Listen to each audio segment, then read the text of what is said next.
welcome back to Cuckoo for Books. My name is Salve, and today I'm going to be recommending 6 books that you should read if you love Six the Musical. I was introduced to this musical about 3 months ago, and then I heard it and I was like, wait, are you telling me that there's a whole ass musical out there that has to do with the 6 wives of Henry VIII, and I haven't heard about this? What? And I fell in love with it, and I can't believe that it exists. I still can't believe it exists. A lot of people I know in the theater world are really into it, and I've been trying to like get non-theater people into it. Like if I see someone and I'm like, hey, you like history, listen to this musical. If you're new on this channel, I'm just gonna share a little tidbit. I love the Tudor era. I've read quite a few books about that era. I was at the Philippine Readers and Writers Festival a couple of weeks ago, and I had other bookworms there, and we were all talking about how we love this musical, and I was like, hang on, think of this video as a reading supplement to your enjoying the musical. So if you love the musical and you want to learn more about the characters in that musical, then you should read these books. I decided to go with the theme of the musical to include 6 books that you should read, and to make it friendly for all audiences, I've included a couple of YA books on the subject. I've included general fiction and non-fiction as well, so you can take your pick on which to check out. Before I get into the recommendations, I would just get 2 pieces of business out of the way. First of all, the closest thing to an English shirt I have is this old Mind the Gap shirt from like 10 years ago. Second piece of business I want to get through, I changed my banner design recently and my channel art, and it was done by my crazy talented cousin at the Nikki, and she's based right now in the US. I gave her a mood board of some of my favorite things, and because she's in the States, I gave it at like 11 p.m. at night. And I was like, okay, good night, thanks at the Nikki. Went to sleep, woke up, she had the design. I kid you not. And it is a beautiful design, as you can see if you click on my channel. I just want to give her a shout out because I think she's crazy talented, and if you guys need any designing done, like she can do book covers, channel art, she did her sister's wedding invitations, and I'm gonna leave a link below to her Instagram account if you want to check that out. Business out of the way, we've got the shirt, the channel art, let's move on to the recommendations. Here are the 6 books you should read if you are in love, just as I am, with a musical 6. So if the storyline of Henry VIII getting married to all these women and all the political intrigue that comes with a royal marriage, then I suggest you check out Notorious Royal Marriages by Leslie Carroll. It's pretty straightforward. It's a collection of notorious royal marriages throughout history, and before I forget, this book is classified under nonfiction. All 6 of Henry VIII's marriages are documented here, but this book also includes other royal marriages, some of whom you may have heard of: Grace Kelly,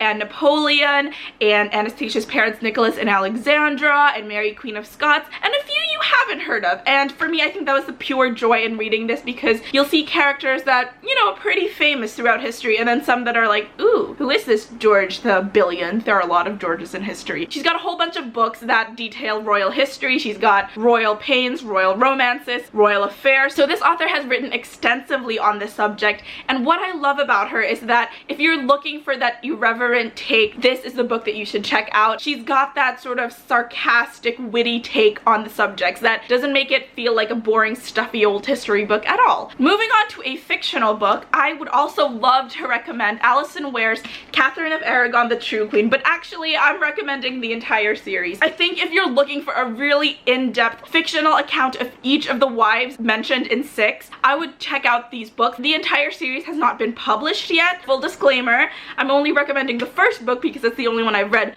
but I will tell you a bunch of things. 1, Alison Ware is an acclaimed historian, and she's got, again, like the previous author, she has 1,000,001 historical books under her belt, fiction and non-fiction. This is the first novel of hers that I've read. It's 500 plus pages. It did not feel like 500 plus pages. The way she writes is so engaging, and you're really pulled into the era. So if you really want a good, deep look into each of the queen's lives mentioned in the series, I really would suggest picking this series up, because you've got a whole chunk of a book about their lives to get to know them. You know them in a 5-minute song, you know them in a 500-page book, and I think you'll learn so much more about them, and I certainly did. There are other books that do this, but I mean, I just think Alison Ware is, pun intended, the queen of it. If you're looking for a little bit of context with regards to the era the Tudor dynasty was set in, what was going on before, why all this religious upheaval, what was happening in the other countries, this is another book that I would recommend, and it's also fiction. It is The Queen's Vow by C.W. Gortner, and it's not about one of the 6 Tudor queens. It's not about Henry VIII.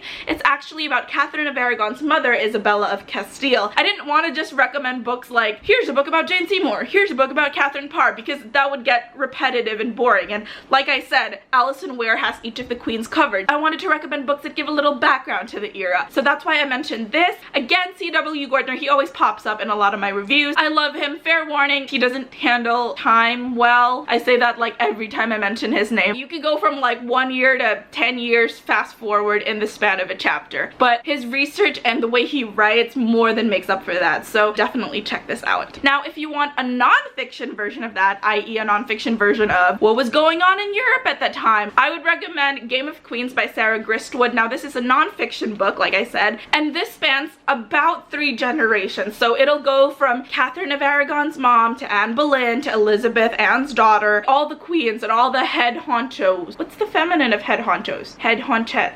The ladies in formation of the 1500s in Europe. I don't know what you call them. A lot of their lives are documented in this book. I do have a slight quibble about the writing, if I'm being completely honest. I'm not the biggest fan of the way the author writes it, but it is very informative and very educational. It's just, of the bunch, this is the stuffy, boring historical book of it. Next up, we have another fictional take on the subject, and this is the only YA book that I'm including here. There is a middle grade one as an honorable mention, but I'm gonna save that for later. But the only YA book that I've included is Doomed Queen Anne and the rest of the Young Royal series by Carolyn Mayer. Now, Carolyn Mayer, I hope she never stops writing. Her specialty is writing about important historical women, and she's done like Cleopatra, Mary Queen of Scots, Marie Antoinette. All her books are so well written and is very sympathetic to the least sympathetic historical figures out there. So you find yourself rooting for them and heavily invested in their lives. This was one of the first, I mean, can you tell? It's a pretty retro design. They don't make YAs anymore like this, and I remember seeing this a lot in bookstores or in my grade school library. But actually it aged quite well. It hasn't really gotten yellow and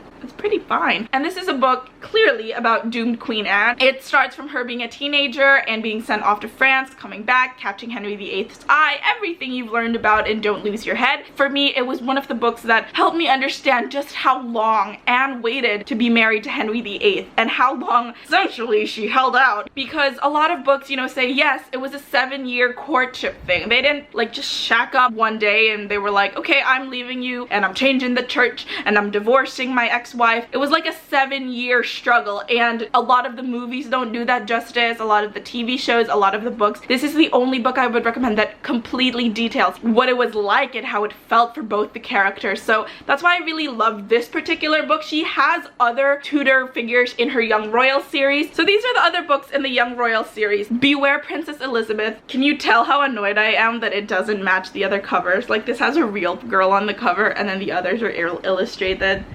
And then you've got Mary Bloody Mary about Catherine of Aragon's daughter, and then you've got Patience Princess Catherine. It took so long. But out of all of these, I would recommend reading Doomed Queen Anne. Before I get to the last book I'm recommending, I would like to include an honorable mention. If you're viewing this, it might be a little bit below your age demographic, which is why I didn't include it in the initial recommendations list, but it was the book that set off my love for this era. And I read it, I think, when I was in the 6th or 7th grade, and it is Elizabeth I, The Red Rose of the House of Tudor by Catherine Lasky, and this is part of the Royal Diary series, and it's a middle grade series. I just loved these books growing up. This was the series that started my love of historical fiction and royals and historical non-fiction and just all things 500 years ago. This in particular was one of my top faves of the series, I think, just because I loved Elizabeth I as a character and I could relate to her. And this was the book, so all these books would not be on my shelf had it not been for this book. And I remember borrowing this in the library and loving it, so I went out and bought my own copy. This is also ages pretty good for something that I bought probably over 10 years ago. And what I like about it is at the end of each book, they've got the historical notes, they've got pictures, they've got family trees. I think all the more to, you know, intrigue young readers and to inspire them to learn more about history. And for this young reader way back when, it surely did. The last book I want to recommend is probably my favorite, although, you know, I loved all these books that it's hard to choose a favorite. But if I could choose an absolute favorite, it would be Doomed Queens by Chris Walder. Oh my gosh. First of all, it's very user-friendly. Look how freaking thin it is. If Leslie Carroll, the first book I recommended, had that sort of irreverent take on it, this completely matches the sense of humor in Six the Musical. The way the author writes is so hilarious. This is full-on comedy and I loved it. My favorite line in this book, and I still can't forget it, was her describing just how magnetic Anne Boleyn was to Henry VIII's eyes, and